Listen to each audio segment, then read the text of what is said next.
ho an'izay rehetra malala an'Andriamanitra sady voantso ny masina ho aminareo any ny fahasoavana sy ny fiadanana avy amin'Andriamanitra raintsika sy Jesosy Kristy Tompo. Amen. Anio alahady 20 Jolay 2024. Alahady fahadimy manaraka ny Trinité. Alahady hitondranam-bavaka ny asan'ny fiangonana ao amin'ny sampana fivondronana laika manerana ny sahan'ny FJKM sy ny sampana fivondrona fototra laika eto amin'ny fitandremana isotro fitiavana.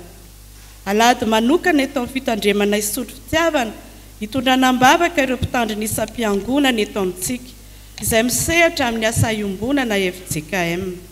Hipanjinana ny loha hevitra hoe olom-boantso ny mpino.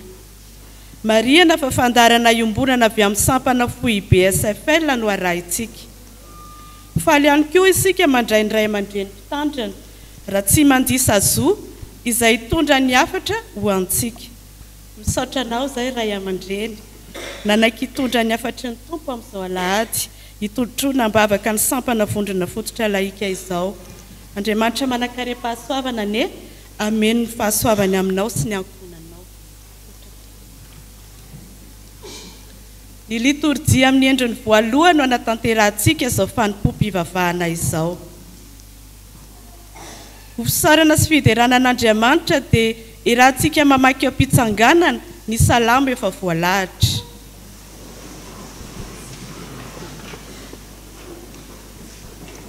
Amin'ny anaran'ny Tompo, Jehovah Andriamanitra ny maro, enoa ny fivavako. Mandrenesa ary Andriamanitra i Jakoba o, Andriamanitra pinganay o, tsy njofoka jereo ny tavany voahosotrao. Fa nindray andro kianjanao dia tsara noho ny arivo. Aleko mipetraka eo amin'ny tokonam-baravarany tranon'Andriamanitra, toy izay mitoetra ao andainy ratsy fanahy.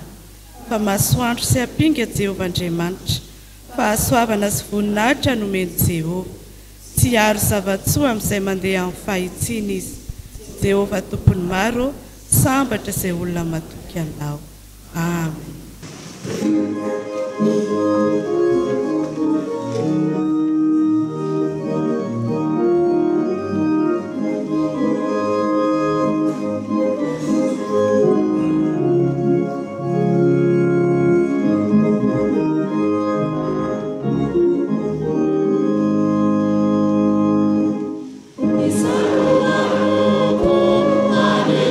Son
mivavaka isika. Ry Andriamanitra ray sy zanaka ary fanahy masino, midera sy mankalaza ary misaotra anao izahay, fa natao aminao ka afaka manatona anao am-pifaliana, mamaly ny antsonao. Derainay ianao fa hampinganay, ka niaro anay tamin'ny loza sy ny sarotra nandritry ny herinandro iny. Misaotra anao izahay fa noho ny famindraponao dia afaka miombom-bavaka ho an'ny sampana fivondronana laika manerana ny sahany FJKM izahay. Anatin'izany ny vondrona fototra laika eto amin'ny fitandremana isotro fitiavana. Tantany sy vimbino izahay Tompo, ka ho sampana mamovoa tsara ahefa be mihoatra noho ny sasany ny irakao. Misaotra anao koa izahay ry Tompo, no ireo mpitandry ny isam-piangonana eto amin'ny fiangonana misy anay, izay misehatra amin'ny asa iombonana FJKM. Novimbinao sy nitahinao izy ireo, ka angatahanay manokana anao ny asan'ny fahasoavanao tsy mety ritra ho azy ireo. Misandrata ianao ry Tompo Andriamanitry ny maro, mba hoeniky ny voninahitra zao fotoam-pivavahana iarahanay miombona izao. Ankehitriny ary izahay miankohaka eto ambany seza fiandriananao, aoka ny fanahinao masina ampifantoka anay tanteraka aminao Andriamanitra rainay sy Jesoa Kristy zanakao, ka hoanitra kasitranao anie zao fotoana iombonanay eto izao. Ho tsapanay anie ny antsonao anay, ary tombo finoana sy fahamasinana anie izahay, ka azoto hiasa noho ny fanatrehanao. Amin'ny anaran'i Jesoa Kristy Tomponay. Amen.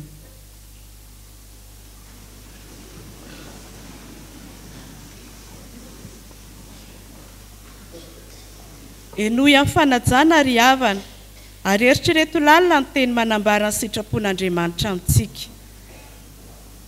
Makanesa ty amika anareo rehetra izay miasa fatratra sy mavesatretana, fa izao no hanome anareo fitsaharana. Eto ny ziogako, ka menara amiko, fa malemy fanahy sady tsy miavonam-po aho, dia ahita fitsaharana ho an'ny fanahinareo ianareo, fa mora ny ziogako ary maivana ny entako. Amen.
Na malala tsy natanteraka izany sitrapon'Andriamanitra izany isika, ka aoka anatina ny Tompo iaiky ny fahotantsika eo anatrehana ary anaraka ampontsika izao tonim-bavaka izao.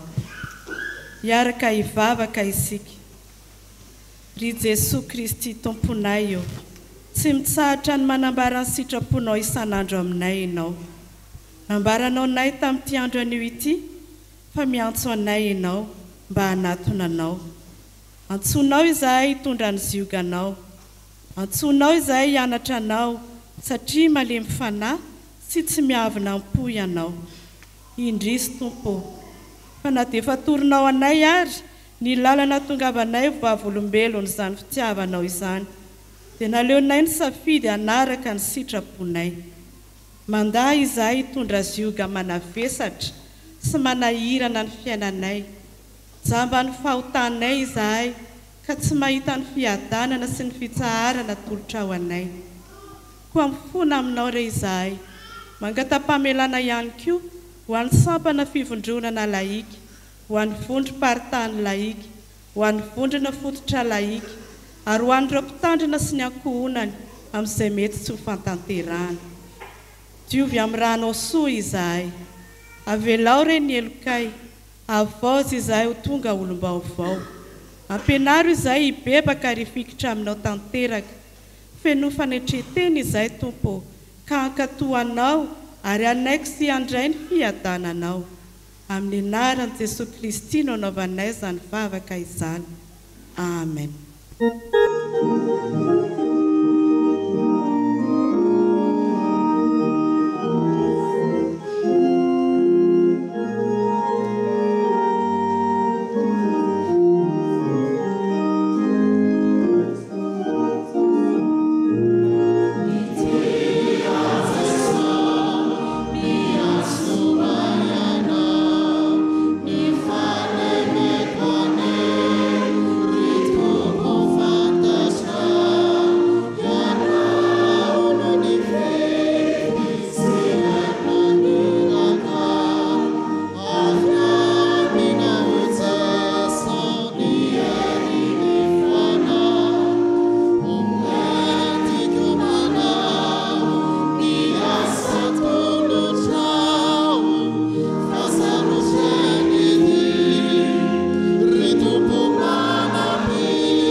Raisa amin'ny fifaliana sy amin'ny fanantenana eo am-pitsanganana amin'ny famelan-keloka omeny Tompo anao.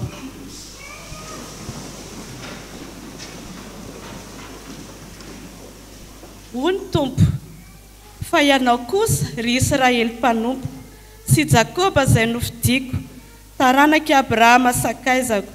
Ianao izay efa nitantanako avy tany amin'ny faran'ny tany, ary natsoko avy tany an-tsisiny ka nilazako hoe mpanompoko ianao.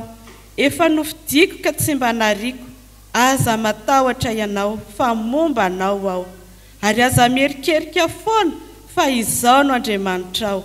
Mampahery anao aho sady mamonjy anao. Eny, mitantana anao amin'ny tanana kavanan'ny fahamarinako aho. Indro homenatra sy angahy izay rehetra tezitra aminao, ho tsinotsinona izy, eny, ho levona izay miady aminao. Ambara amin'ny anaran'ny Tompo, fa voavela ny elokareo noho ny anaran'ny masina. Miderany Tompo.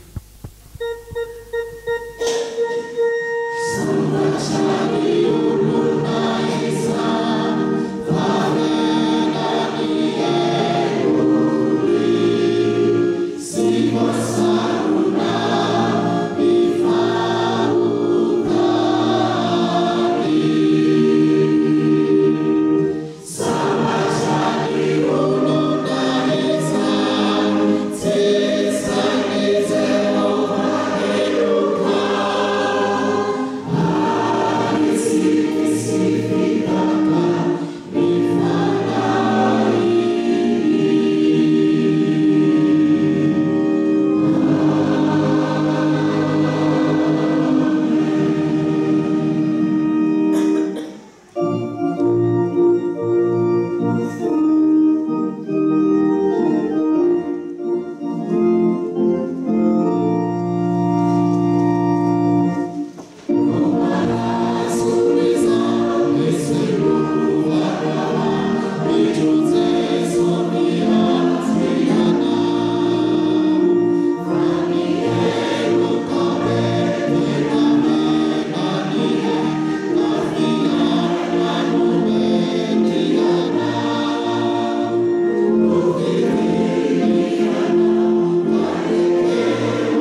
Afaka isika iaraka anaiky sy anambarany fanekena mpinoana kristiana izay resantsika amin'ny fiangonana manerana izao tontolo izao araka ny fanekem-pinoana laharana 7.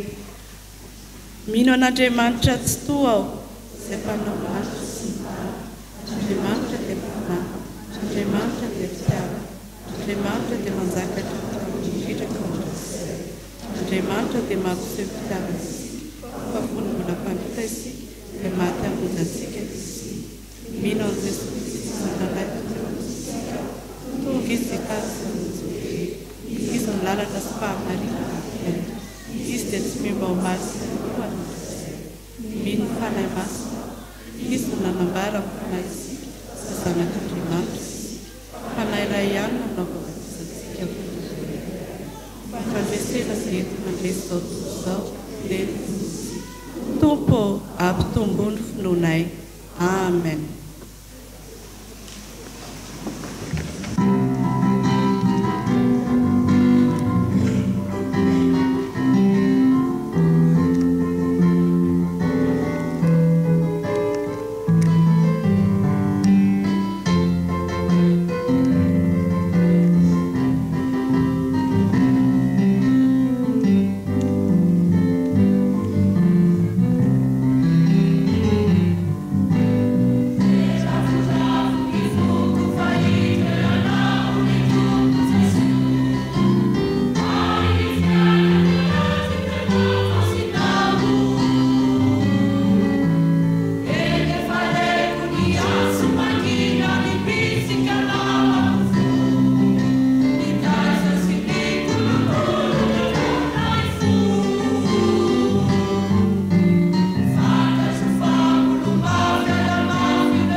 manona ny fahasoavan'ny tompo amintsika mpianakavy ary havana ary manona ny fampahirezana manokana ho an'ny sampana fivondrona laika anisan'izany ny vondrona fototra laika eto amin'ny fitandremana manantitra ny fiarabana koa ny ray aman-dreny ny mpiara-miasa izay tonga hitondra ny afatr'Andriamanitra amintsika dia ny mpitandrina Ratsy Mandisazo rektora ny Université Raveljon Université FJKM ny herin'ny fahirezana neo amin'ny Mandrakariva amin'ny fanompoana miavaka manokana izay ny antson'ny tompo azy manona koa ny fiarabana ho an'ireo ray aman-dreny izay tsarovantsika amin'ny tsy alahady ity dia ireo ray aman-dreny mpiara-mivavaka amintsika mpitandrina manao asa iombonana ao anatin'ny synoda FJKM miarabanareo ry havana reto zavatra maromaro reto no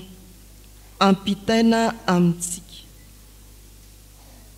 voalohany dia mikasika ny iray volany adidy ifarana amin'ny herinan'io zany raha sitrapon'ny tompo misaotra nareo izay efa namaly ny fanentanana avy amin'ny voameran'ny vola ry havana ary antenaina fa anao tsy omby aloha isika amin'ny heriny raha sitrapon'Andriamanitra raha mbola tsy nahatratra ireo alahady ny faneza tao anatin'ity volana Jolay ity. Ny manaraka dia momba ny asa fitoriana ny filazantsara amin'ny alalan'ny tafika masina.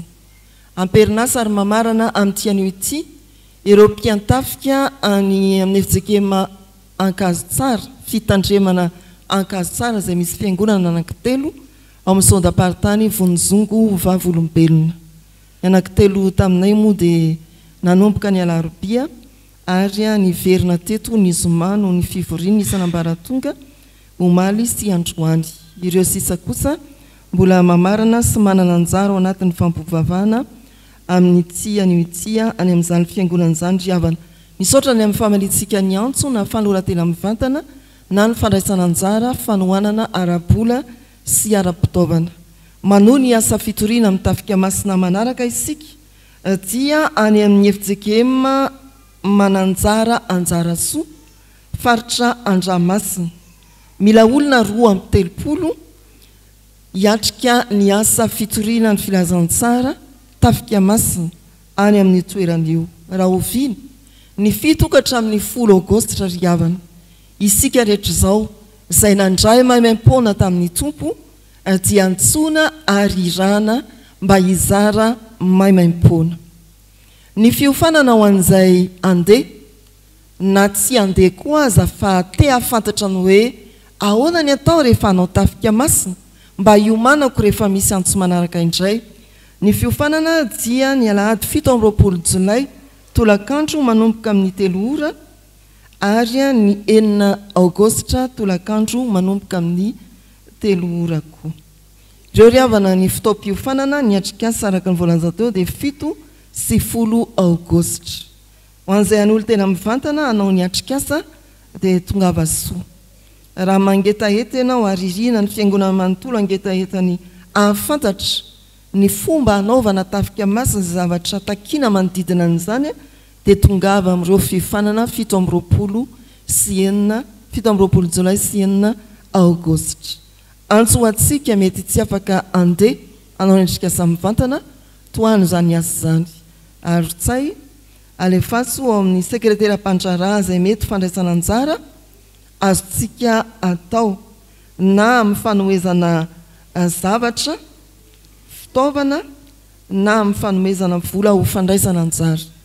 Amin'ity tafika masina ity dia 2,600,000 ariary ny fandaniana ho an'ny mpiantafika rehetra ka amin'izany dia 85,000 ariary ny fandaniana ho an'ny mpiantafika anankiray. Ity tafika masina ity dia tafika masina omban'ny fitsaboana faobe ka anomanantsika fanafody mitentina 2,400,000 ariary. Raha totaly zany vinavina-pandaniana amin'izao tafika masina izao dia mitotaly 3 millions ariary. Mitanantsika mifandray sy mifanohana ry havana no ahafana zany asa fototry ny fiangonana izany mandraisa anjara na mivantana amin'ny atrikasa na amin'ny fanohanana arak'izay faresendatra ao. Ny fahatelo a dia ny asantsika tarian'ny voamerany aim-panahy. Efa nambara ombianombiany nanomboka ny volana jona fa nisokatra ny 5 jona ny taom-pianarana katekomenina 5 ka nametrahana ny teny fanentanana manao hoe andramo ka izaho fa tsara Jehova. Ny dikany hoe nisokatra ny nanomboka teo ny taom-pianarana ny lesona voalohany ary ifarana ny fandraisana ny mpianatra ho amin'izany taom-pianarana 5 zany raha sitrapony tompo amin'ny herin'ny anio 7 jolay miditra amin'ny 7 maraina ny fianarana. Inona moa ny hevitry ny hoe mifarana? Ho anareo amakivaky ny taom-pianarana araka mivoalaza ny fandaminana iombonana FJKM hoe mianatra heritaona farafahakeliny dia hatreo zany no fandraisana ireo andrandraina ho raisina ny andro ny akarana 4 na ny pentekosta 4 hatramin'izay ny soratra anarana 7 jolay. Anomboka ny lesona fahafito izany raha eo vao miditra. Ary ireo sisa kosa mety hoe 9 aogositra izy vao miditra dia azo raisina tsara ao anatin'ny taom-pianarana saingy tsy tafiditra antsony amin'izay isan'ny noraisina 4 ankoatran'io kosa nefa any amin'ny volana janoary raha sitrapony tompo dia azavaina ihany fa misy ny fandraisana ireo mpandray fanasany tompo avy amin'ny fiangonana ao anatin'ny FFKM hiditra ho mpandray fanasany tompo FJKM mianatra 3 volana izy amin'izany farafakely ho ny fandaminana. Dia torak'izany koa ireo resilahatra no ny antony manokana eo amin'ny fiainany hiverina hianatra dia ao anatin'izany janoary zany izy no miditra ary raisina miaraka amin'ity andiany ity. Dia ho antsika mety mbola variana nalefa ny famanginy dekona nandritra ny volana jona hitaonantsika 5 taona mbola tsy mpandray fanasany tompo na koa ray aman-dreny mbola tsy mpandray fanasany tompo ho amin'izany fandroran-tena masina izany. Mafisina ihany driavana fa tena natao ho tohana ho antsika isam-pianakaviana isa-tokantrano ho anao tanora ny fiomananao mpandray fanasany tompo ao amin'ny katekomenina ka ampianarana anao ny fotom-ponoana ary ny fiainana izany amin'ny fiainanao andavanandro. Tohana ho antsika ray aman-dreny ny fitaizana ao amin'ny katekomenina ataovy tombontsoa afafy amintsika maimaimpony zany driavana malala. Tsy ampitsanganao iza zao le 5 taona mbola tsy katekomenina tsia fa ao anatinao ao mety mamolivolo ny antson'ny tompo hampahery anao amin'ny alalan'ny fanahy masina ny tompo mba anampisa ireo tanora ho tezaina sy ho kolokoloina ka hajoro tsara amin'ny finoana sy ny fitondran-tena masina ho an'ny tompo.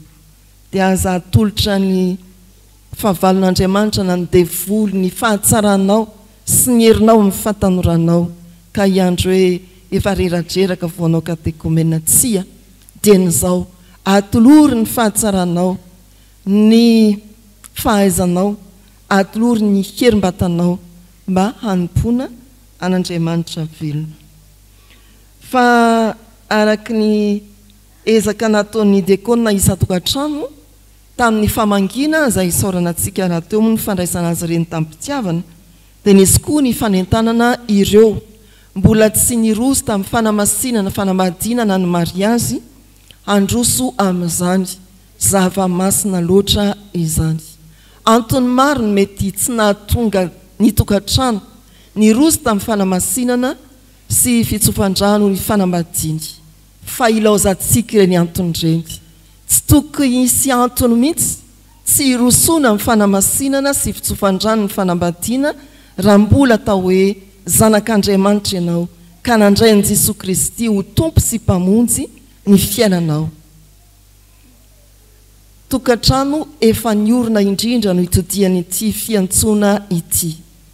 Tokantrano efa niorina na firy taona efa laojafy na laojafy kely na laojafy fiafy ianao isaory an'Andriamanitra fa matotonga tamin'izany ny tokantranonareo mivady dia tena fahasoavan'Andriamanitra ny azony izy ny tantana isaory an'Andriamanitra amin'ny fahasoavana be dehibe izay noraisinao avy amin'ny vady andefimandrinao io noho ny fitiavan'Andriamanitra ary indray ny amin'ny hoavy dia apetrao amin'Andriamanitra satana dia tsy ho faly mihitsy ny amin'ny iotazanareo fahasoavana avy amin'Andriamanitra fa raha mbola azony atao koa dia sotomina hidiny isika fa tsy hiakatra hiara-manam-boninahitra amin'Andriamanitra dia fanomezam-boninahitra an'Andriamanitra raha teo ny firosotsika amin'ny fanamasinana fanambadiana riavana aza vela hisakana mihitsy tsy androsoana fa efa misava lalana antsika ny fahasoavan'Andriamanitra amin'ny alalan'i Jesosy Kristy ilay tia ny tokantranonareo tia ny tokantrano isam-baravarana fa efa nolazaina teo ny amin'ny zanak'ampelezana efa niaraka tamin'izany atao hoe fikambanany zanak'ampelezana tsika tamin'ny fotoanandro fa izao dia foazana indray zany ary antenaina fa afana mandroso bebe kokoa amin'ny fitaizana ireny zanaka ny fiangonana am-pielezana ireny mbola iorina trany ary indrindra afanafoa amin'ny fanompoana amin'ny fiangonana izay ijorony antenaina koa fa izy ireny dia ho isan'ny tanana ampiasain'Andriamanitra iara-misala amintsika amin'izay mety azony atao sy azony idirana eo amin'ny fiainan'ny fiangonana mba ho mpiara-miasa mivoamera amin'ny fifandraisana sika haka ny taratasy ary ampitondra azy ireny amin'ny herin'ny anio ho tonga amin'ny fiaraha-mivavaka sy amin'ny fisoratananarana raha mbola tsy namerina ny taratasy izy ireny ary indrindra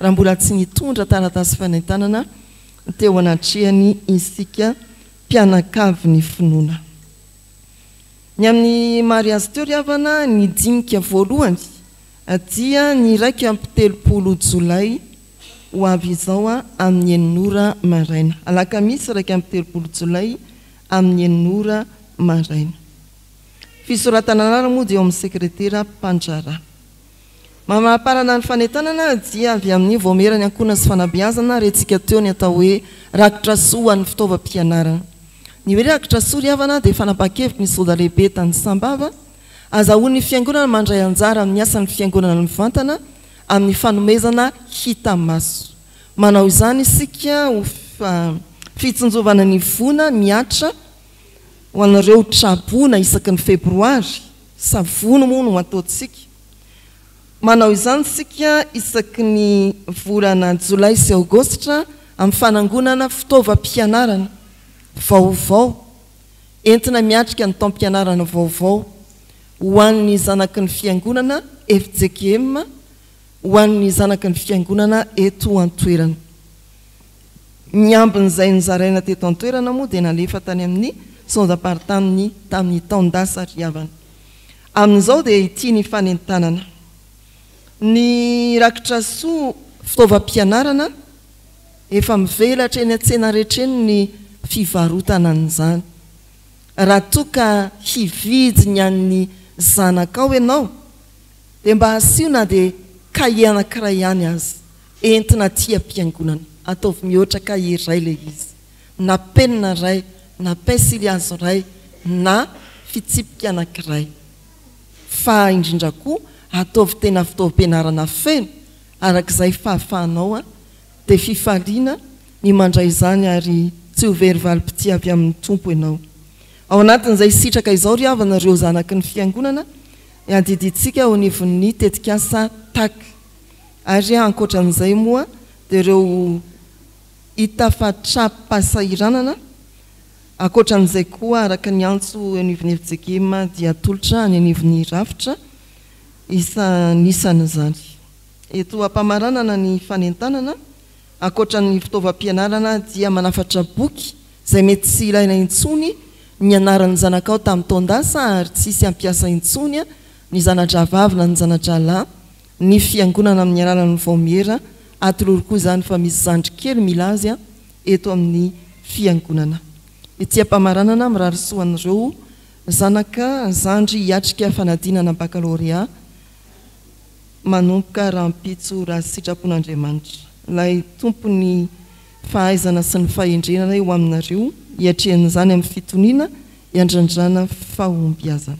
Androso isika amin'ny fampitondrana amin'ireo ray aman-dreny ampanahy miara-mivavaka amintsika manatanteraka asa iombonana ao anatin'ny sinoda FJKM. Mampandroso an'Andriamatoa ny mpitandrina Ratolo-Janahary Honoré Auguste izay alantsiny moa ny vadiny fa tsy afaka eto ary torak'izany koa Ratovy Maminirina José Lala mivady.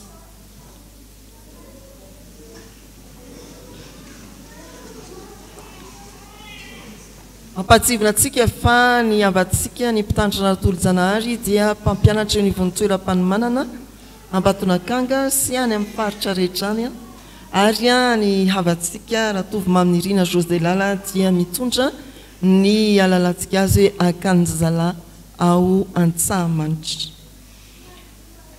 Miarahaba anareo amin'ny anaran'ny tompo riavana araka ny fantonona teny am-piantohana manonona ny herin'ny faherezana ho aminareo. Raha tsy hitan'ny olona mivantana ny asanareo hatramin'izay sy ankehitriny dia inonay fa mahatokinareo hitan'Andriamanitra zany. Any aminareo sehatra ireo ny pilipitranareo ary matoa misy mpitandrina toy izao afaka mitory-tenina mitondra fiangonana dia ianareo no anton'izany. Samy efa teo amin'izany fanompoana izany ianareo mirahalahy ray aman-dreninay. Ao koa ny fikarakarana ny toerana fananantsika iombonana ao Antsahamanitra. Betsaka ny olona mifanerasera na pino na gentilisy tsy asa mora zany dia mampahery riavana. Hitan'Andriamanitra ilay tompony vokatra ny asanareo ary tsy raraka an-tany akory ny fitiavana sehonareo amin'ireo sehatra samihafa ireo amin'ny fanompoana kelezanareo aina araka ny teny ao amin'ny Hébreu 9:10 mivaky toy izao amin'ny anaran'ny tompo. Andriamanitra tsy mba tsy marina anadino ny asanareo sy ny fitiavana sehonareo raha manompo ny olona masina ianareo ary mbola manompo ihany. Misaotra anareo noho ny fanorantenanareo sy ny faharetanareo mahereza-trany fa anisan'ny vatana iray amin'ny Kristy amin'ny fiangonanareo fa tsy afa-tsy akory ary amin'ny fanatanterahana ny asan'ny tompo izay namalinareo ny antsony dia tsy adonoany ny fiangonana izay solo-tenan'Andriamanitra ety amin'izao tontolo izao ianareo. Ombanareo mandrakariva ny Andriamanitra ary ho an'Andriamanitra irery ny voninahitra. Araka ny voalaza ombenibeny tamin'ny raharahany fiangonana nirakitra faefatra ao anatin'izao fampovavana izao dia ataon'ny fiangonana ho marika hita maso ho fiombonana fiantsoana aminareo. Mahereza riavana.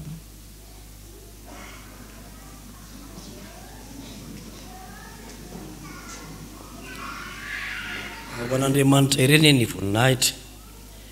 Voaloha teninay dia misaotra an'Andriamanitra lehibe isika izay antony fahatanterahana izao fotoana izao.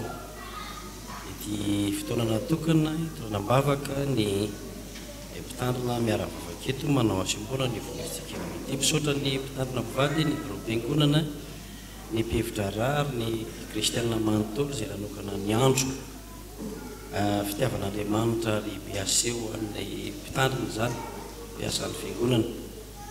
Araka voalaza teo moa dia mampianatra amin'ny toeram-panomanana mpitandrina ny lehibenireny ary mamita hiraka ao amin'ny FFPM ny tenako.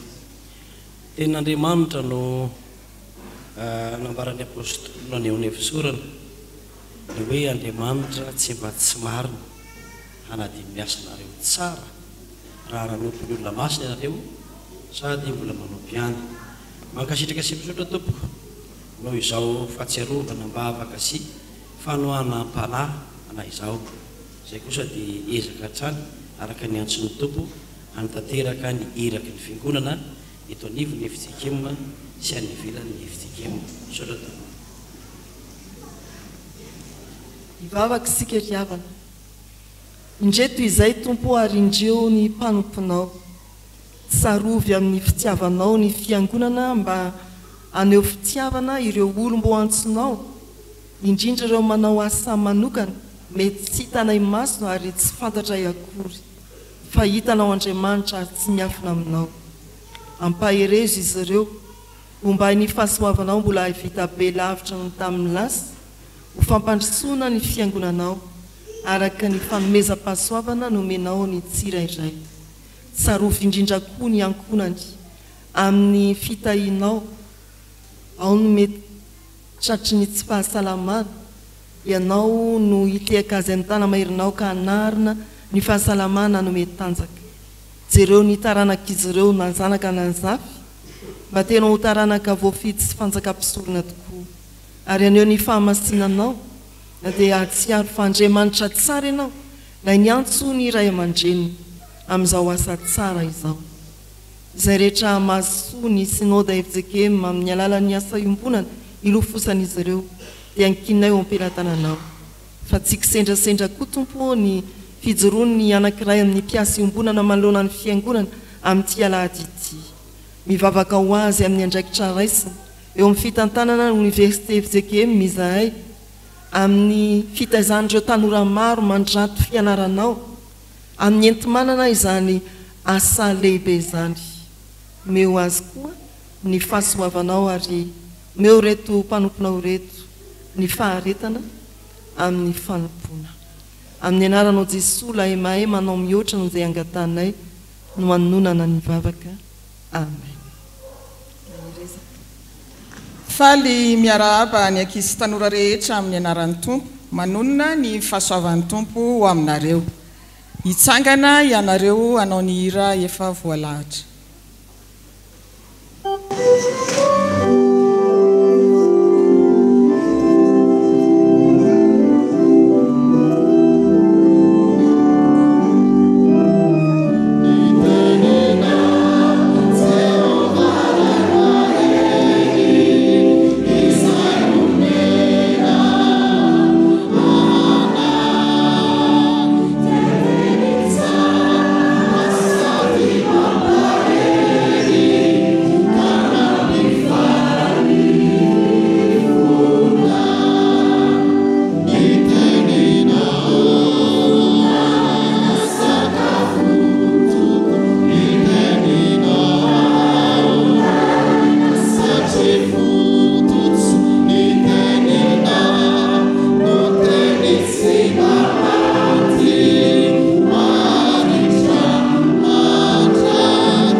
Vavaka sika Jesosy zokinay io misaotra fa tsy anay ankizy tanora ianao ka mbola miteny aminay. Tario ary izahay mba ho mpankatony teny fa tsy ho mpiay no mpanadino. Amin'ny anaranao Jesosy. Amen. Raiso ny baibolinareo filazantsara araka ny Marka. Marka toko 10 ny andininy 2:10. Marka toko 10 ny andininy 2:10 amin'ny anaran'ny Tompo. Ary hoy Jesosy taminy, ny finonao no efa namonjy anao dia nahiratra tamin'izay ny masony. Amen. Jesosy Kristy no miteny eto hoe ny finonao no efa namonjy anao. Ahoana hoy rakizy Jesosy? Ny finonao no efa namonjy anao. Jesosy Bartimeo no miresaka. Enoy ane ny tantaran'i Bartimeo e. Bartimeo dia lehilahy jamba. Jamba zany ve mahita sa tsy mahita? Tsy mahita ninninna.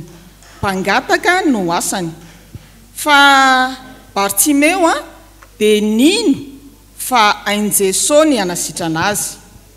Na eno ary Bartimeo fa andalo Jeriko, tanàna misy azy, jesosy sy ny mpianany mipetraka teo an-tsisindalana izy nampiasa ny sofiny izy satria izy moa zany jamba dia vao eniny nisy ny tabataba dia niantso an' jesosy Bartimeo hoe mamindrafo amiko jesosy fa na dia nasain'ny olona nangina ary Bartimeo dia vao maika niantsoantso mafy an' jesosy izy natsoiny jesosy anatona azy Bartimeo ka nanontaniany hoe inona ny tianao ataoko aminao ry Bartimeo dia namaly Bartimeo hoe te ahiratra jesosy dia nosotran'i jesosy Bartimeo ka lasa nahita satria hitan'i jesosy ny finoana tao aminy ny finoany Bartimeo jamban'i jesosy no nahavonjy azy ka nosotran'i jesosy izy dia lasa nahiratra fa miteny amintsika olom-bo antso tsirairay avy ihany koa jesosy hoe ny finoanao no efa namonjy anao fa anio atsoiny jesosy manokana indrindra ianareo ankizy tanora rehetra ino azy sy iantso azy raha miantso toy izany aminareo ary jesosy rakizy amaly ianareo sa tsy ndao iara amaly hoe mino anao a jesosy ka iantso anao mandrakariva ndao hoe averintsika izay rakizy tanora mino anao a jesosy ka iantso anao mandrakariva ny ankizy sy tanora mino an' jesosy dia ankizy sy tanora tena matoky miantehitra sy miankina amin'i jesosy Kristy ary manantena azy amin'ny zavatra rehetra maro aminareo no efa ao anatin'ny vakansy amin'izao tandremo sao lasa jamban'ny telefônina na jamban'ny télé jamban'ny kilalao ihany koa ka lasa marenina mihitsy indraindray tsy maheno an dada sineny maniraka akory dia manadino an' jesosy ihany koa ho anareo zandry zanaka nala fanadinana baka manomboka raha-pitso aza mety ho jamban'ny tahotra sy ny fakapana samihafa fa mino an' jesosy matoky azy ary antsoa izy hanampy anao sy ampatsiahanao ny lesona rehetra ny anaranao amaranantsika azy mandra-pahatonga anareo any an-danitra rakizy tanora mino an' jesosy azony mafy ny finoana azy dia vonjena ianao sy ny ankonana misy anao dia hidada neny zoko zandry ary sahi miantso an' jesosy mandrakariva amin'izay zavatra rehetra ataonao vavaka isika jesosy zokinay eo misaotra fa na dia amin'izao fahazazanay sy fahatandrona izao azy izahay dia efa olom-bo antsonao mino sy matoky anao izahay ampitomboy ny finoana ianao ary mbola mametraka eo ambany tanam-pasoavanao ny tanora rehetra analabaka manomboka raha-pitso izahay rakofo ny rasoanao izy ireo tompo ary fenoy fahasalamana feno ihany koa misaotra raha eo amin'ny anaran'i jesosy amen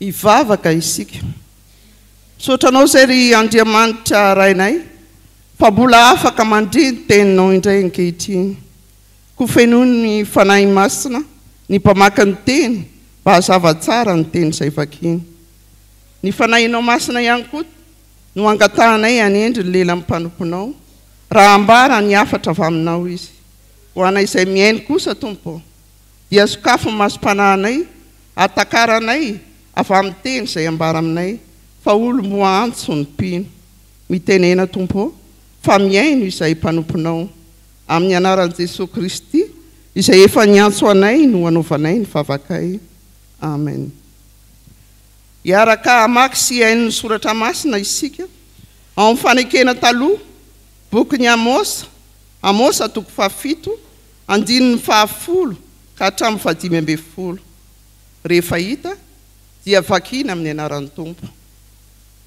dia naniraka tany amin'ny Jeroboama mpanjakan'i Israely Amazia ilay mpisorona tao Betela nanao hoe Amosa efa nanao tetika ikumy aminao teo amin'ny tanànak'Israely ary tsy zakany tany ny teniny rehetra satria hoe Amosa ho fatitrabatra Jeroboama ary ho baboana hiala amin'ny tany haniny tokoa ny Israely. Ary hoy Amazia tamin'ny Amosa, ry pahita, andeha mandositra makany amin'ny tany Joda ianao, ka mihinana hanina any ary maminany any. Fa aza maminany eto Betela itsony, fa fitoerana masin'ny mpanjaka sy trano-mpanjakana ity. Dia namaly Amosa ka nanao tamin'ny Amazia hoe, tsy mba mpaminany aho na zanaky ny mpaminany, fa mpiandriondry sy mpioty aviavy any aho. Saingy nalain'i Jehovah tany am-piandrasan'ondry ka nataony hoe mandeha any ka maminany amin'ny Israely oloko.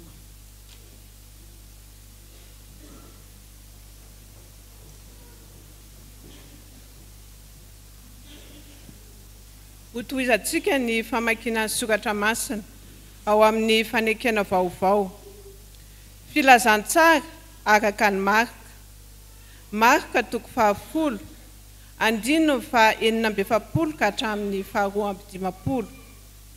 Ary hofaranantsika ny famakiana ny soratra masina ao amin'ny epistily ho an'ny Galatianina toko 1, andininy 1 ka hatramin'ny 9:40 ka hatramin'ny 7:70. Rehefa hita dia hovakiana amin'ny anaran'ny Tompo. Ary tonga tao Jeriko izy, ary vao niala tao Jeriko Jesosy mba mpianany sy ny vahoaka betsaka, dia nipetraka teo amoron-dalana ny Bartimeo jamba mpangataka, zanaky Timeo. Ary noho nireny fa injay Jesosy avy any Nazareta, dia niantso izy ka nanao hoe, ry Jesosy zanaky Davida ô, mamindra fo amiko. Ary maro no niteny mafy azy mba hangina, fa vao maika niantsoantso izy ka nanao hoe, ry zanaky Davida ô, mamindra fo amiko. Ary Jesosy nijanona dia nanao hoe, antsoy ilay jamba. Ary ny olona niantso azy ka nanao taminy hoe, matoky, mitsangana, miantso anao izy. Dia nanary ny lambany izy ka niatsambotra nakeo amin'ny Jesosy. Ary Jesosy namaly azy hoe, inona ny tianao ataoko aminao? Ary hoy ilay jamba taminy, rabony eo, ny mba ampahiratina ny masoko. Ary hoy Jesosy taminy, mandehana ianao, ny filonao no efa namonjy anao. Dia nahiratra niakaka tamin'izay ny masony, ka nanaraka ny Jesosy teny an-dalana izy. Fa ampahafantariko anareo rahalahy, ny amin'ny filazantsara izay notoriko, fa tsy araka ny fanaon'ny olona izany.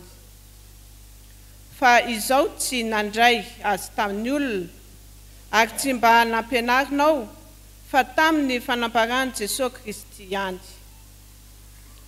Fa efa renareo ny toetra fahiny tamin'ny fivavahan'ny Jiosy, fa nanenjika ny fiangonan'Andriamanitra efa izay tsy izy aho ka nandrava azy. Ary nandroso tamin'ny fivavahan'ny Jiosy mihoatra nono maro izay indray mihira amiko eo amin'ny fireneko ao, ka fatrapitana ny fampianarana voatolotry ny razako indrindra. Fa raha sitrak'Andriamanitra izay nanokanay hatrany an-kibon'ny neny, ny niantso ahy tamin'ny fahasoavany, ny nampiseho ny zanany tato anatiko, mba hitoriko azy any amin'ny jentilisa, niaraka tamin'izay dia tsy nakasaina tamin'ny nofo aman-drao, ary tsy niakatra tany Jerosalema ho any amin'izay apôstôly talohako ao, fa lasa nakany Arabia dia niverina ho any Damaskosy indray. Amen. Amen.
amboina amintsika nery havana ny fahasoavana sy ny fiadanana avy amin'ilay Andriamanitra raintsika sy Jesosy Kristy tompo.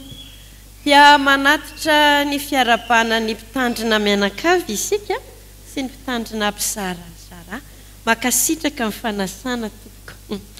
Dia miarabantsika rehetra koa manomboka ny herinandrontsika ty amin'ny trano fiangonana, izany hoe manomboka ny herinandrontsika eo am-pelatanan'Andriamanitra.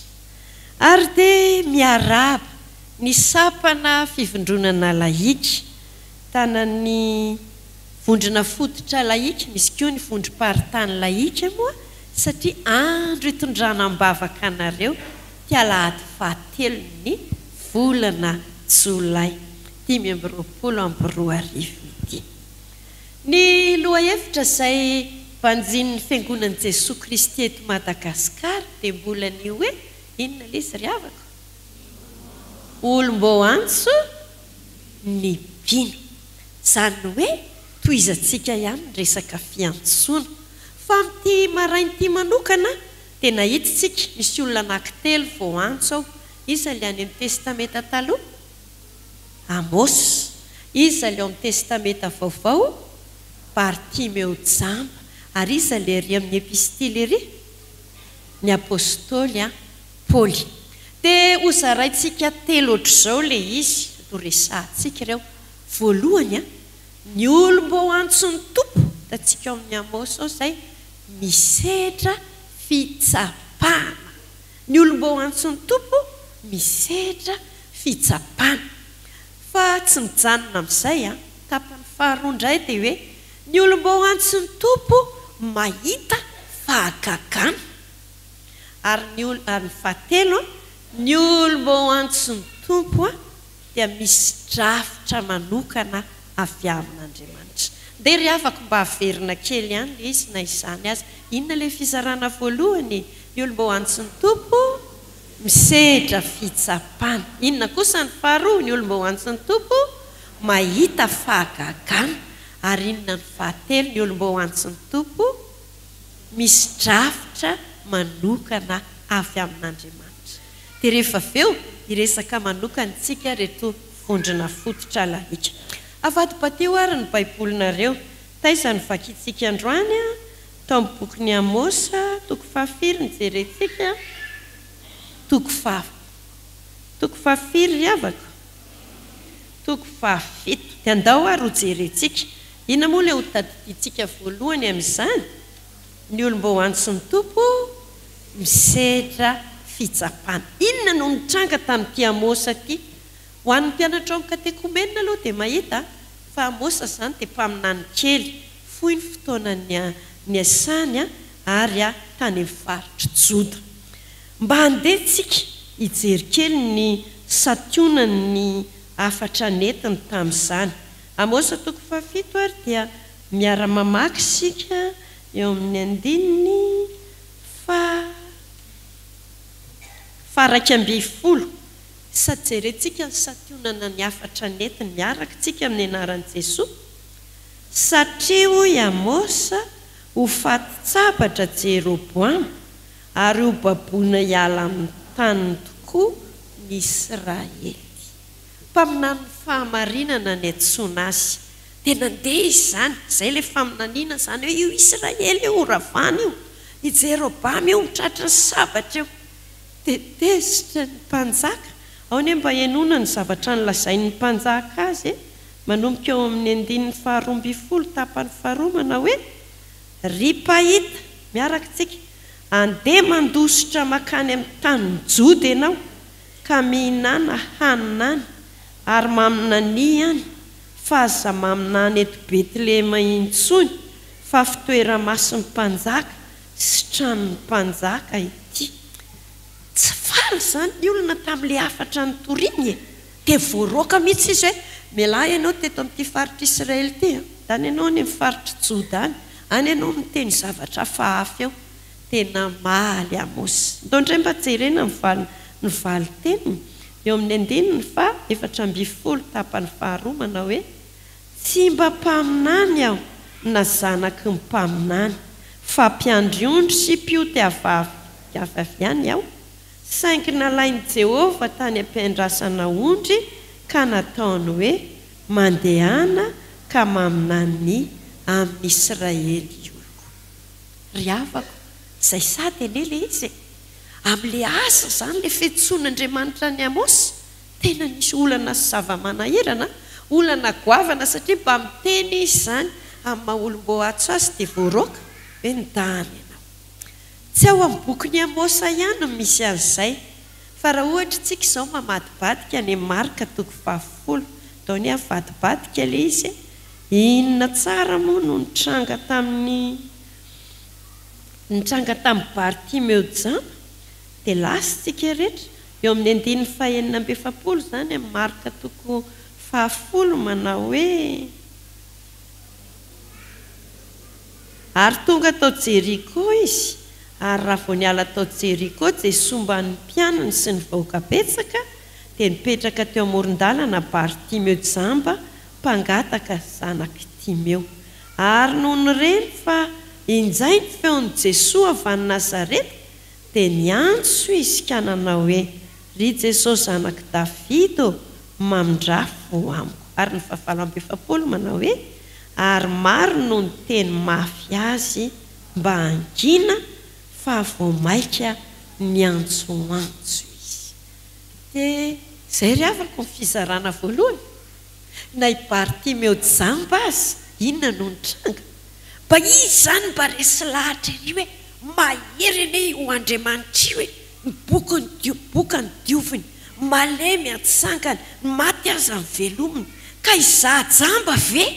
Raha olondreo nefa tsisy andeha hibata any amin'ny Jesosy dia lasa izy mba nandeha niantsoantso, ka tsy fahalalam-pomba moa zany miantso eny amoron-dalana dia tezitry ny olona zany hoe misy zavatsarotra lalovany ao anatin'izany, na dia eo ary le filetena le hoe faharesen-dahatra le herin'Andriamanitra tsy afaka naneo izany izy miteneny izy. Zay le hoe aza-donoina fa ny fiainan'ny olom-boantso misy zavatsarotra misedra zavatsarotra mandrakariva.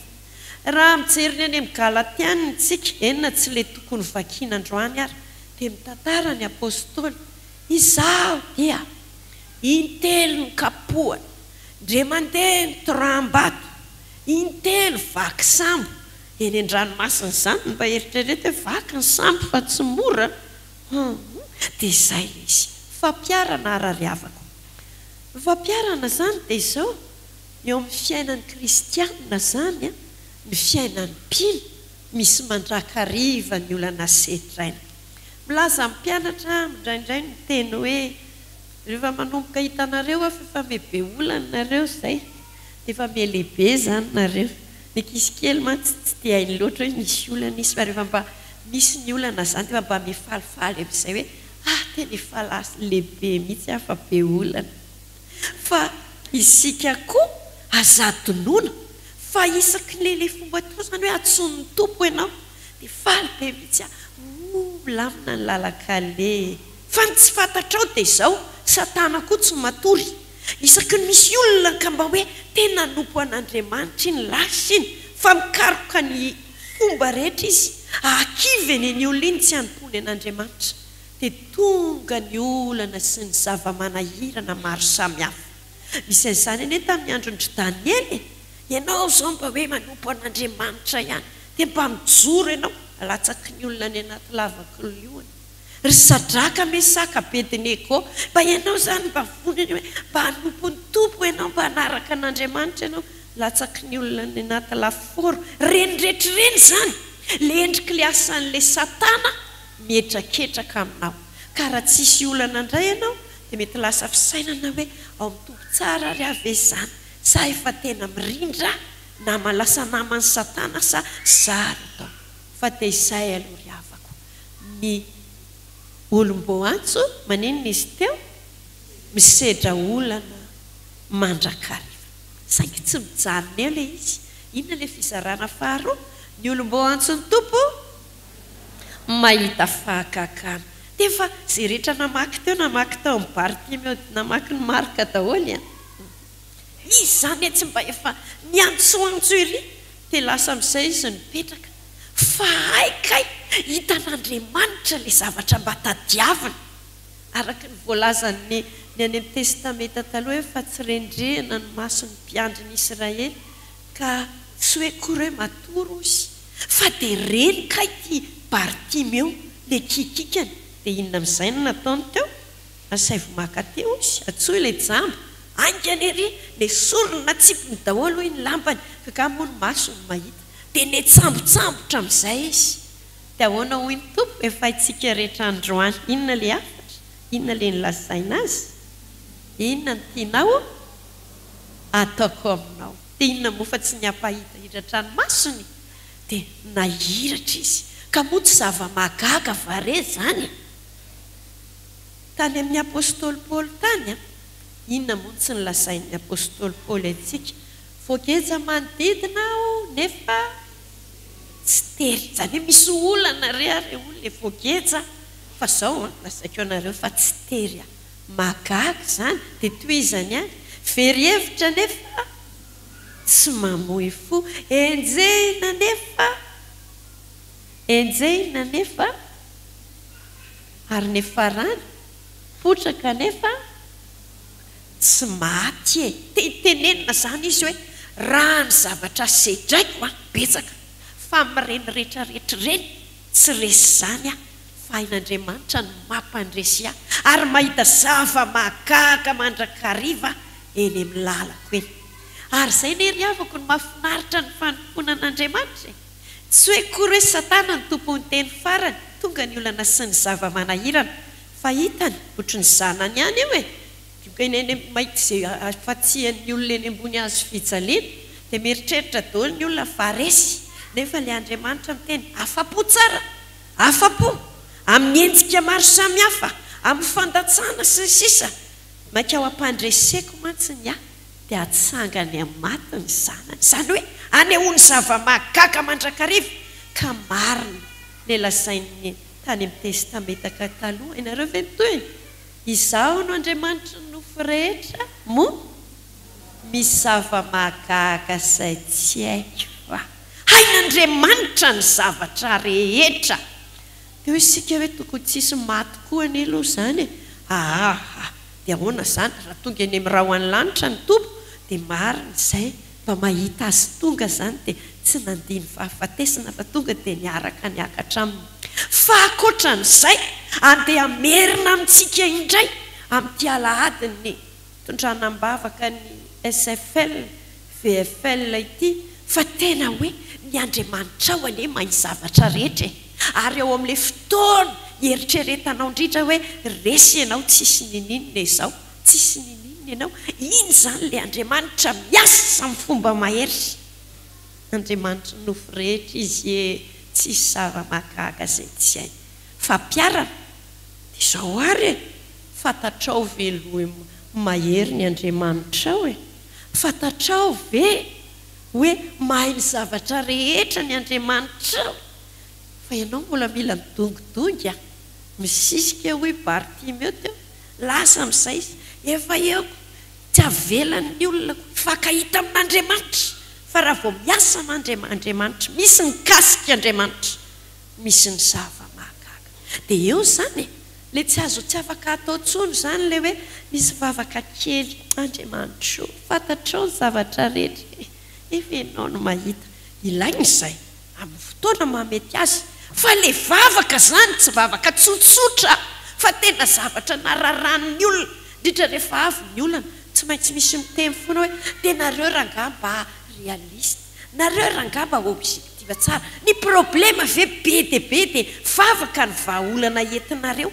ka le Andriamanitra mahan'le olana tsy inona tsy maintsy izy ny dradradradrana voalohany ary tsy azo omelana mihitsy izy araka nataon'ny Jakoba hoe tsy avelako andeha ianao raha tsy tahinao zany hoe ity zany Andriamanitra fantatro fenao mahay an'io jereo anefa ao anatin'io fa mila mahita zava-magaga zany hoe tena hitolona hatramin'ny farany ary raha mbola tsy ampakely vavaka fohifohy any mbola heretako tory io anaovako fifadiakanina io ataoko hatramin'ny farany fa tsisy mpanompon'Andriamanitra resy zany raha tsy hoe anga martiour fa tsy maintsy mandresiny mino fa tsy maintsy mahita zava-mahagaga izy fa le fianteherany amin'Andriamanitra no avaozany tsy hoe rehefa nivavaka kely dia ohatry ny kifikivy kely hoe tsy nahazo valiny fa miady dia hatramin'ny farany misisika hatramin'ny farany mitolona hatramin'ny farany zay zany ny olombo antsony tompo tsy misedra olana fa ny olombo antsony tompoko ina hosisitsika teo mahita fahagagana misy fahatelo le izy teo inona le fahatelo ny olombo antsony tompo misy drafitra manokana tetserentsika amin'izay indray ny any amin'ny Galatiana tsy ho avadibadikitsika tsony izy fa eritreritra kely any apôstôly Paoly tsika zay le tany mantsy fantatritsika ve ny fiainan'izany Paoly zany izy moa ny anarany taloha Saul dia tany amin'ny lalan'izy moa izy le nisy ny antsoantso teny Damaskosy izy le nandeha izy io azatonona fa ny atondihany eny andeha hiady amin'ny kristianina andeha hamono satria izy tena natanjaka satria sady avaram-pianarana izy a filôzofy izy a citoyen romanina izy zany hoe olona nanana ny toerany sy tamin'ny andro mihitsy izy dia afaka napiatra fahefana mihitsy izy nandringana ny kristianina fa rehefa niantso ny tompo Saul ina moa toyany tamin'izay nahoana ianao no manenjika dia ahoana navalina iza moa ianao tompoko le hoe enjehako dia ahoana navalina izaho ny Jesosy izay enjehanao dia lasa jamba koa izy azazatonona tamin'iny a tsy nahiratra tsony izy fa ny azony nisy kiratrondrony esorina tamin'ny masony fa rehefa nivoaka avy eo izy le lazaina hoe gagila tamin'ny fanenjehana na anjary tena mahery vaika koa lehibe zigoavana tamin'ny fitoriana ny filazany tsara dia mba jereo ane inona ohatra ny asan'ny Paoly mivaingana zay tena hitantsika apôstôly jetilesy izy a dia jereo inona daholo ny soratra ny soratany tao ny soratra masina dao mba izy jereny isaina nanomboka eo amin'inona ny soratra ny soratra Paoly eo amin'inona ry avaka Romana lasary gal efiko tes ti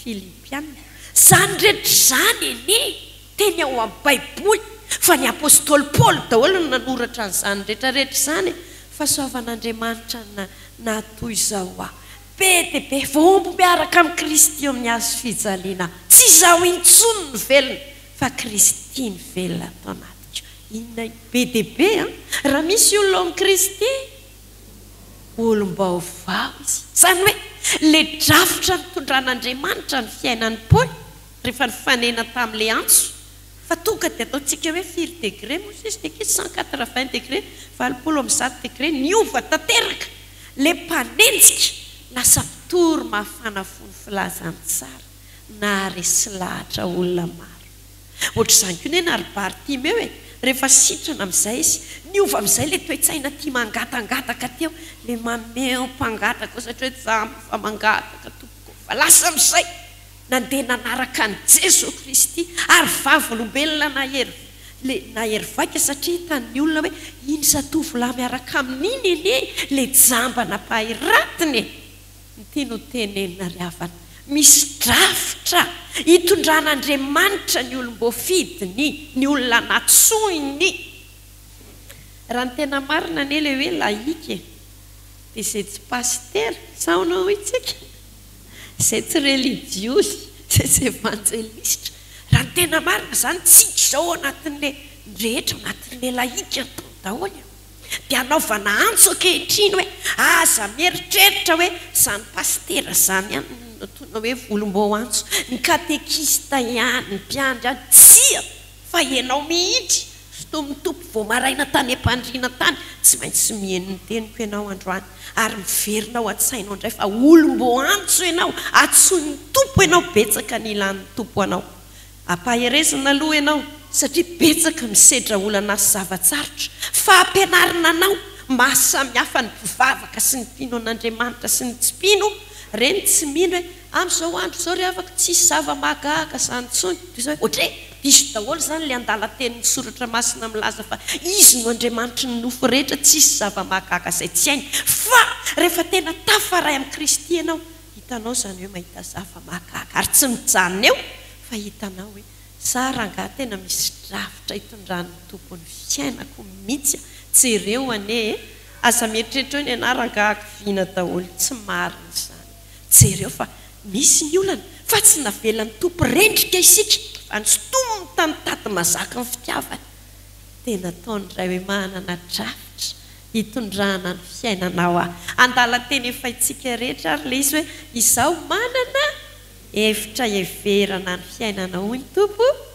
dia efitra hitondra fiadanana fatsiloza zay le ny mahatsara le miaraka amin'Andriamanitra tsy mbotry ny olona le tantara kely le lazainy olona hoe jereo ny voromahery ny vorona ambony indrindra rehefa manidina fa rehefa aveo izy andeha mpianatra manidina ny zanany dia alatsany le zanany dia mikonainy maty fa satria zanany dia tsy avelany enjera fa hainy mivorona azy mahay manidina mifanandrify amin'le nampienjeran'ny zanany dia mahay mamelatra ny elany menjera ambony ny zanany satria zanany dia tsy avelany enjera dia tahak'izay koa Andriamanitra mihoatra nomintsika fa misy drafitra ao hitondrany fa iny zany mila jereny hoe manaika tompo manaika amin'ny drafitra hitondrana amin'ny fiainako ary rehefa aveo nefa ny tsy fantatra mbola tsy nanidina tsara le vorona dia rapitso indray alatsan'le reniny indray fa tatazany foana tatazany mandrakariva ry havana alahady ny sapana fifindronana laika ty fotoany ity vondrona fototra laika koa vondrom-paritra laika inona moa zany le teny fanevana izy ireo ain'ny olona rehetra le teny faneva inona le izy inona no ataonareo mihoatra noho ny sasany fa zay namorona nyzany tamin'ny voalohany tena misy fandresen-dahatra be satria zao raha manome vola kely zany ny olona rehetra tenao mijery ao zany tsy maintsy hiezaka na dia mifahasarotam-piainana mbo lasa bebe ve sa inona le antso fa ny antso ny tompo tamin'ity fotoan'ity resaka finoana ny resantsika teo resaka zava-mahagaga ny tenena teo dia ozytsika hoe anavaofanloratena zany nareo anatin'ny sampana inona le fanavaosana amin'ity andro ity ilaza hoe tompo Bartimeo ane nahita zava-mahagaga fa izy koa nisisika hatramin'ny farany zany hoe zahay dia anavaofanloratena tsy hoe any sampana fifoazana ihany ny tena vavaka be tsy hoe ny mivokivoko manga ihany voatety daholo ho ny anaran'ny sampana rehetra fa zahay atao vondrona fototra laikako zay koa ataonay be vavaka mihoatra ny olona rehetra naiza le anay fa io Andriamanitra io miantso anay io ary manome zava-mahagaga amin'ny fiainanay zany hoe anavaofanloratena tsy le vavaka klasika ny vavaka rehetra hoe mivavaka kely isakafo hiala ao an-trano mba hoe mivavaka kely na eny an-dalana na anaty fiara fitaterana na anaty fiara inona dia tsy miesony eo ambony ondana raha tsy efa hoe mivavaka kely fa tena hoe tena fiainana vavaka fa le Andriamanitra kosa mahita iny zany tena fampaherezana ny rehetra mihitsy hoe ay ve ianao rehefa mitody io mety matezitra ny olona fiarahamonina mety tsy faly aminao le sedranao koa mety be dia mety miravoravo tanana ianao tsy afy tsy tafatraka akory ny lohanao fa ny zavatra ataonao dia izao hoe avaozinao inona no ataonao mihoatra noho ny sasany ataoko be vavaka be fifandraisana amin'Andriamanitra fa za tahiny mihoatra ambiny mihoatra misy fahagagana hafa noho ny rehetra amin'ny fiainako noho ny fifandraisako aminy fa raha natsika izy ity ry havana nanana viana ny SFL sapana fifindronana laika sy mifondrona fototra laika anivony fohy be fantatrareo ve le 3e inona izay 3e izay viana amin'ity taona fiasany ity inona avy izy ireo le 3e masina miombona ary miasa ao ary averiny iny izy le teo masina miombona miasa zay ny vinan'ny SFL amin'ity taona fiasana ity indray le hoe masina zany inona moa ny dikany hoe masina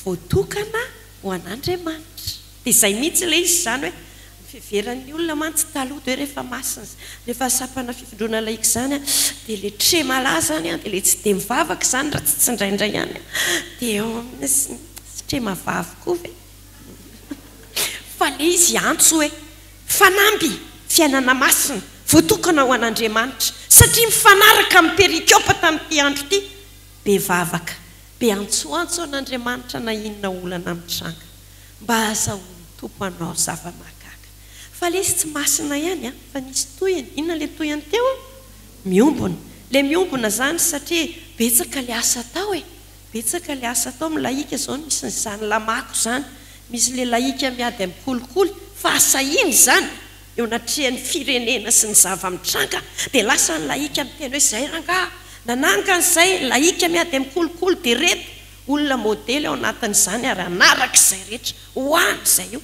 mitondra fanovana amin'ny firenena ane zany dia miombona anatanteraka azy inona le farany teo masina miombona miasa tsy resaka be anefa nenay tsy resaka be fa ho anatin'izany tsy maintsy miasa izay manao ny asa an'Andriamanitra izay dia mahereza sy mahatanjary afako dridridrindrinareo anatin'ny SFL zany hanavoafany lorateny tsika rehetra koa tsy misy mody maina zany inona moa zany le mahay mody lena ve zany fa tsy dia izay loatra zany le izy fa dia izao hoe mody fa ny aminy na misy ny olana amin'ny mahafiainana ny fiainana izay mahita zava-mahagaga rehefa mitolona ao amin'Andriamanitra ary sy ny drafitra manokana ny fiainanay amen.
Ivavaka isika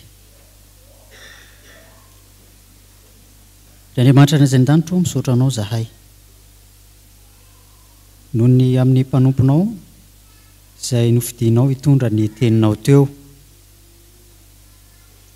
teninao izay manambara aminay tokoa fa olom-bo antsonao zahay na dia ianao aza miantso anay dia tsy maintsy misedra fitsapahany zahay fa na io koa zany fisedrana fitsapahany zany nefa dia mahita fahagagany eo anatrehanao amin'ny alalan'ny fiasanao Andriamanitra amin'ny lalanao Jesosy Kristy ary ny fiainanay ny fiainam-panomponay dia drafitra manokana avy aminao Andriamanitra izany indray zay dia misedra olana maro samihafa amin'ny fitoriana ny filazantsara-nao satria arakaraka ny ilazanay ny fahamarinana noho ny aminao Andriamanitra dia mety ho voaroko izay mety voailika zahay na izany aza tompo dia mila mifikitra aminao mafy hatrany zay mila miantsoantso anao mafy toa ny Bartimeo zahay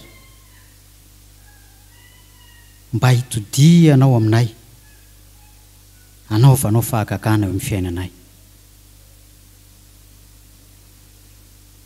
ny fiainanay manontolo tompo dia ho eo ampelantananao amin'ny alalan'ny fampiaranay izany teninao Andriamanitra izany dompo Andriamanitra eo akoatra ny vavaka rehetra izay efa nasandratra treto tamin'ity androany ity dia indro mbola mariny tanteraka izao vavaka fangatahana eto anatrehanao zao zahay ankehitriny. Mivavaka izahay satria efa manomboka izao ny fialan-tsasatra ny mpianatra. Eo ireo ray aman-dreny manararoatra amin'izao fialan-tsasatra izao koa mba miala amin'itony toerana itony makany amin'ny toerana maro samihafa. Ary mety misy efa-tseto azy izy ireny ankehitriny. Dia taio izy ireny ambino arovy any amin'ny toerana any ary hijoro vavolombelona mandrakariva noho ny aminao Jesosy Kristy ilay tompony sy arahany. Mivavaka izay ho an'ny asa fitoriana ny filazantsara izay tanterahanay isan'andro amin'ny fiainanay, mba tsy ahitan'ny olona ny momba anay manokana fa ianao Jesosy Kristy no tazanay ny amin'ny fiainanay. Ary izay rehetra sainanay sy ataonay sy tanterahanay dia noho ny aminao Andriamanitra. Mivavaka koa izahay ankehitriny satria hiatrika izao herinandro vaovao izao indray dia taio izahay amin'ny asanay tsiraray izay tsy maintsy tanterahana ho famelomana ny ankohonana. Asan'ny ao tokantrano koa hifampiombonana, ampitombona ny fitiavana sy ny fifankatiavana toy ny tiavanao Jesosy Kristy anay sy tiavanao anay mandrakizay. Ary izahay anie amin'izay rehetra misy anay sy izay rehetra ataonay dia haneho ny voninahitrao mandrakariva izahay. Jesosy Kristy mpamonjy anay eo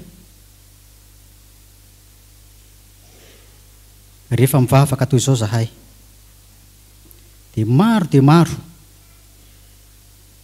ireo zavatra maro samihafa mitamberina ao an-tsainay ho fangatahana eo anatrehanao. Koa indray hanana fotoana vitsy izao mba hahafahanay mangataka manokana eo aminao Andriamanitra.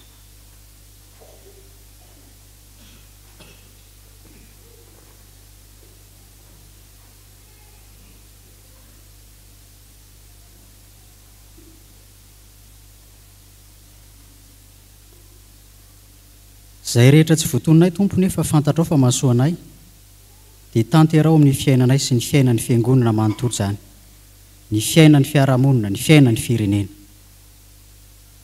Ny vavakay kosa izao dia ataonay amboara ray amin'ilay vavaka tsara indrindra nampianarinao ny mpianatra fa izay manao hoe: Renay izay ny an-danitra, ho masina ny naranao, tonga ny nifanjakanao, atao any ny sitraponao ity atantaka ny an-danitra.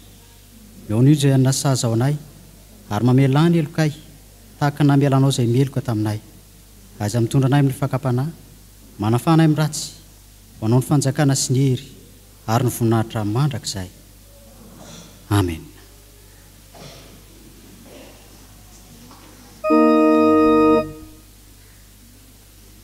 Tonga eo amin'ny fotoana ny asa vavolombelona isika riavana fanaovaozam-pola mpanolorantena ny vondrona fototra laika mangataka ny filoha amaky ny afatra avy amin'ny foibe sy anao ny fanentanana. Aorian'izay ny soratra masin'ny vavaka ataon'ny mpitantrina manaraka io dia ny fanolorana ny voamerany ny fitsipika anatiny. Mihorena tsara aza miova. Koritiana voalohany toko 5:10 andiny vavalo amin'ny 10b. Inona no ataonareo mihoatra noho ny sasany? Matio toko 5:7b. Afatra alahady ny laika 5:24. Ry vahoakan'Andriamanitra izay voantso ho laika. Ho aminareo anie ny fahasoavana momba mpiadanana avy amin'ny ray zanaka ary ny fanahy masina.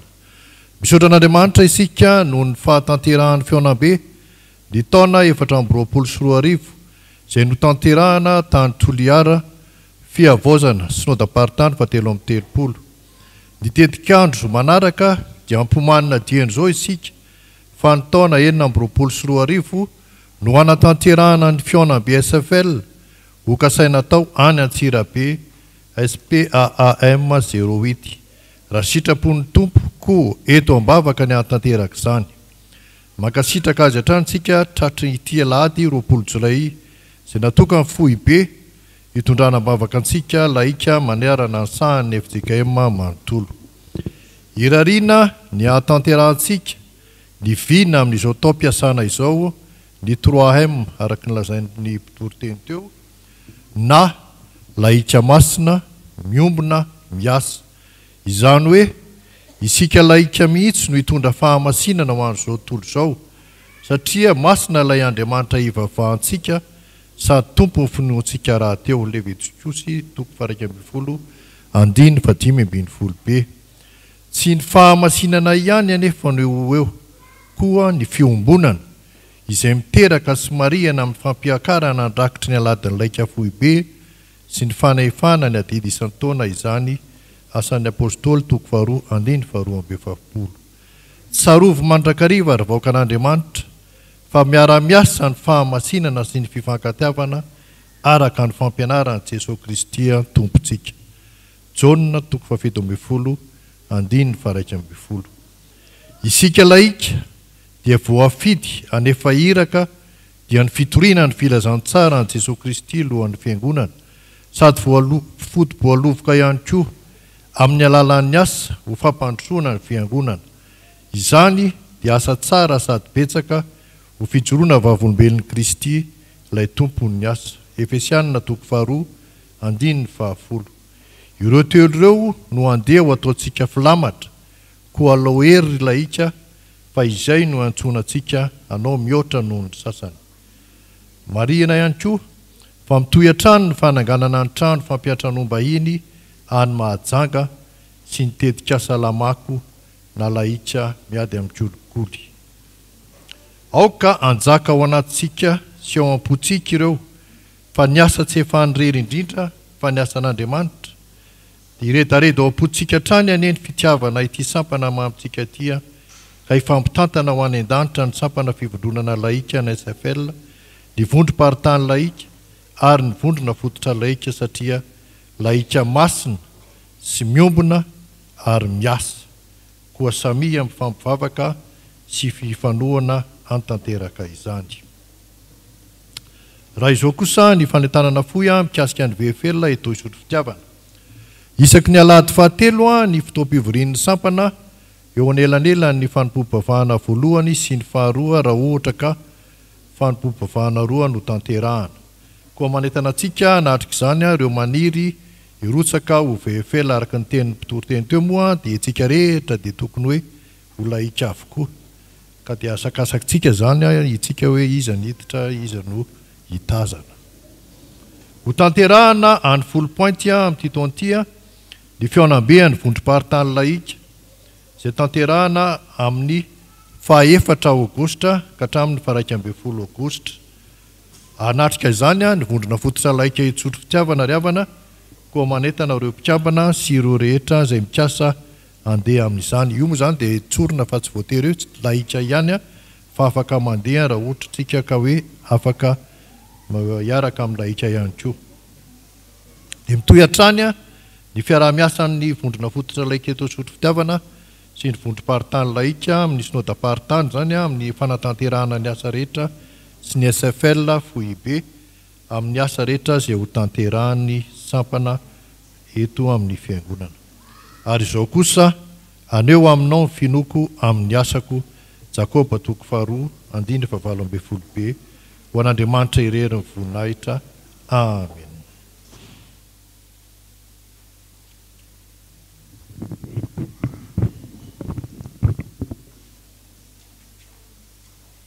Zaho ary dia mangataka antsika mpikambana ao anatin'ny vondrona fototra laika mba hitsangana. Manantitra ny fiara-panatsika mpikambana rehetra ao anatin'ny vondrona fototra laika mifanojo amin'ity fotoam-pahasoavana manerana ny sahany FJKM ity ka anavaozanareo ny fanoratenanareo amin'ny asan'Andriamanitra izay efa nofidinareo rahateo. Misaotra an'Andriamanitra noho ny mbola fisianareo hisambatan'olona fisiany vondrona fototra laika ato amin'ny fiangonana ary amin'izao fotoana hitondrana mbavaka manokana nareo zao dia hoy ny soratra masina araka Isaia 40:1 amin'ny anaran'i Jesosy manao hoe mitsangana miazava fa tonga ny fahazavanao ary ny voninahitry Jehova miposaka aminao. Ny firariana dia ho toy ny jiro apetraka amin'ny fanaovanjiro tokoa ianareo mpikambana tsirairay tsy tanjiro fa tena jiro ary avita be mihoatra ny sasany amin'ny fandiniana soratra masina amin'ny fiainam-bavaka amin'ny fanolorana izay azo atao amin'ny asan'Andriamanitra ary amin'ny fijoroana ho vavolombelona eny tontolo endy dia tsy olamako aty am-piangonana fa olamako indrindra eny amin'ny fiarahamonina. Manoana sy mampahery anareo ny fiangonana manontolo marika izany izay nataony maro taminay ao anatin'ny valopy mba hanampiana ny fijoroanareo ho vavolombelona amin'ny asa sy ny sorotr'asa samihafa ataonareo. Hivavaka isika ry havana. Tompo dia isaorenao noho ny andrenesanay ny antsonao isan'andro ary azonay mamaly izany, indrindra mamaly izany ao anatin'ny vondrona fototra laika, ny vondrom-paritany laika saoda-paritany, sampana fivondronana laika manerana ny sahany fijekema. Amafisy sy aoreny tsara ary ny finoany izao vondrona fototra laika eto amin'ny fitandremana izao ka ho vahoaka ao Andriamanitra miraiki-po amin'ny soratra masina feno mivavaka ity vondrona fototra laika ity azony mahavita be tokoa mihoatra ny sasany amin'ny asa ao Andriamanitra izay voasoratra ho tanterahan'izy ireo. Eo azy ireo ny fifaliana na dia eo aza ny sedra amin'ny fanorateny ampahitao zava-mahagaga isan'andro eo amin'ny fiainan'izy ary indrindra tompo ataovy mazava aminy ny drafitra ao Andriamanitra hoentiny miatrika ny hoaviny tsy ny eto amin'izao tontolo izao ihany izay mandalo ndra ho isan'izay manitra indrindra izahay fa ny mandrakizay ao amin'ny fanjakana tanteraka. Misaotra Jesosy tompo andraisanao ny fanavoazam-panoratena ny reto mpikambana ary iantsonao olo-kafa koa anatevin-daharana izao sampana izao amin'ny anaran'i Jesosy. Amen.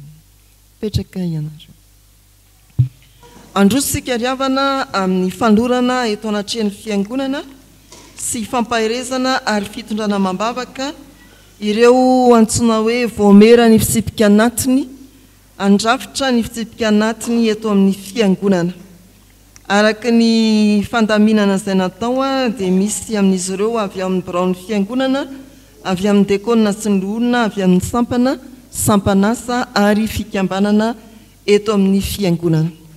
Tonona mialoha ny Andriamatoa sy Ramatoa isany ary atomboka amin'ny fanonana ireo mpanompon'Andriamanitra mandrafitra ny birao ao anatin'ny voamera izany ry havana. Ny filoha moa dia ny mpitandrina eto atoerana, ny filoha-panampy dia ny dekona raha vokatra fijiniavo. Filoha-panampy faharoa dia ny loholona raha Marola Luka. Ny mpitantsoratra efatra dia raha Miandrosoa Narjona avy amin'ny FDL, raha Milimanitra Lalamianta avy amin'ny sampana fifoazana. Ialantsiny ny namana Marola Luka no ny adidy ara-piangonana mahazonazy any amin'ny FJK Mambody Fiakarana. Ny mpitantsoratra manaraka Andriana Lala Domoina Lalaina solotena ny mpandray fanasan'ny tompo. Ny mpitantsoratra faefatra raha Miandrosoa Andronantenaina avy ao amin'ny sampana tanora kristianina Zandriny. Ireto kosa no mpikambana hafa ankoatra ny birao. Raha Beny Arsantina Nirina avy amin'ny birao ny fitandremana. Raha Zakanay Vorabe mihoatra Ihaja Nirina avy amin'ny birao ny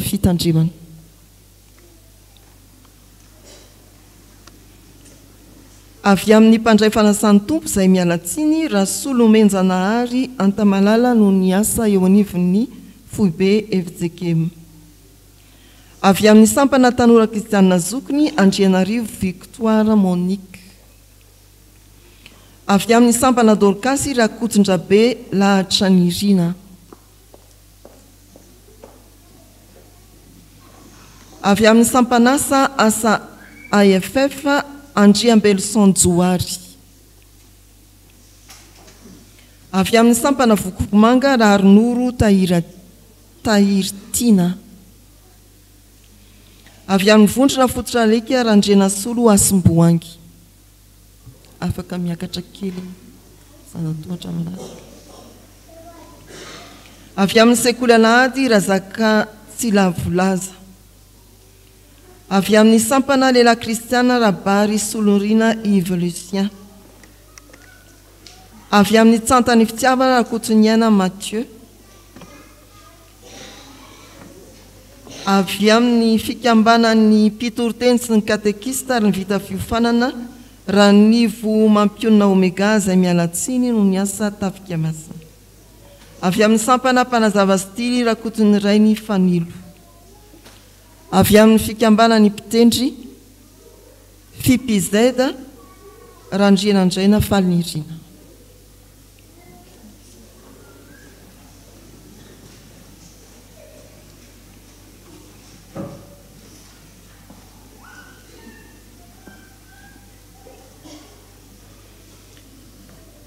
Dia amin'ny anaran'i Jesosy Kristy ilay lohan'ny fiangonana sady tompony fiantsona ary loharan'ny filaminana koriavana no anolorana antsika fiangonana ireto mpanompon'Andriamanitra ao anatin'ny voamerany fitsipika anatiny ireto voamiera mpamolavola handalo isanambaratonga ny fiangonana ny volavola izay avy amin'izy ireo dia ny vitatsika isanambaratonga no atolotra ny branson d'apartany mba hankatoavana ka iainantsika aty amin'ny fitandremana. Aoka hitsangana ny fiangonana. Hoy indrindra ny soratra masina araka ny Jaona toko 5:20 andininy 4:20 amin'ny anaran'ny Tompo na hoe tsy anareo no nifidy ahy fa izaho no nifidy anareo ka nanendry anareo mba andesy amo ary mba hareta ny vokatrareo mba omeny indrainareo izay rehetra angatanareo amin'ny anarako na inona na inona. Ivavaka isika. Andriamanitra rainay eo misaotra ny amin'ny Jesosy Kristy izay niantso sy nifidy anay. Niantso sy nifidy reto mpanomponao koa ao anatin'ny voamerany fitsipika anatin'ny fiangonana azahoany mamolavola ny hoenti mandamina rehetra ny fiainan'ny fiangonana eto amin'ity fitandremana ity. Dia ampio izy ireo ahefa tsara izay antom-panoloran-tenany araka ny sitraponao Andriamanitra. Toany koa ny fiangonana mba hiara-mihevitra, hiara hikatsaka izay ahafahana miazona ny firaisan'ny fiangonana ny fiombonany ao anatin'ny filaminana sy ny firindrana tsara ho an'ny asa fanompoana eto amin'ny fiangonana, ho an'ny asa fijoroana vavoloben'ny fiangonana eny tontolo eny. Raha nantsoinao tamin'ny anarany avy izy ireo teto amin'izao alitara masina izao dia nonay fa ho tanteranao amin'ny teninao fa momba azy mandrakariva ianao bara-pahatonga ny fahataperan'izao tontolo izao. Misaotra Tompo amin'ny anaran'i Jesosy. Amen. Petraka ny fiangonana. Ho ny antony moa dia tsy misy koa ny fandraisan-tanana fa andalo aminareo ihany ny mpitandrina hanonona fiarabana sy fampaherezana.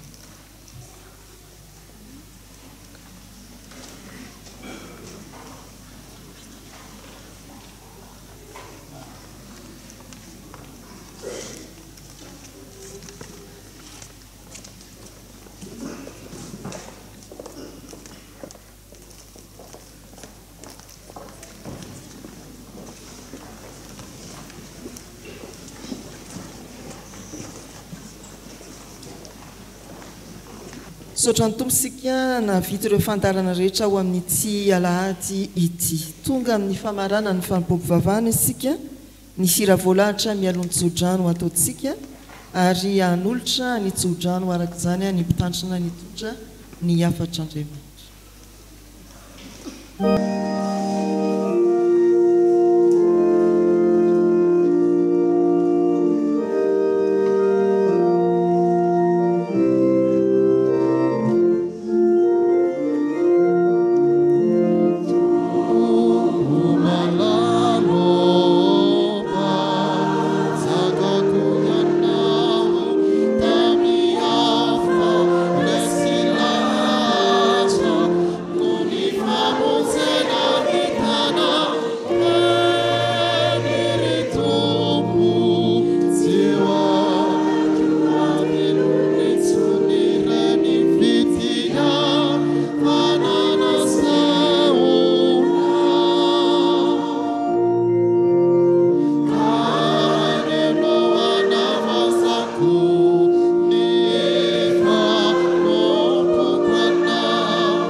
raisony tsodrano izay tononona amin'ny anaran'i Jesosy Tompo. Aza matahotra ianao fa efa nanavotra anao aho, efa niantso ny anaranao aho.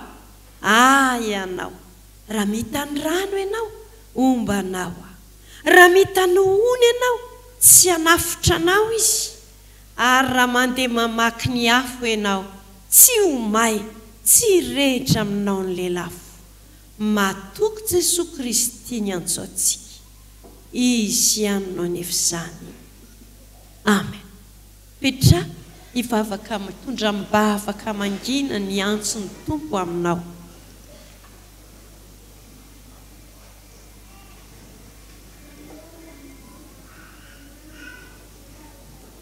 Teo voninahitra Andriamanitra ireriany amin'ny anarany Ray sy ny Zanaka ary ny fanahy masina. Amen. Samotain'Andriamanitra Tompo.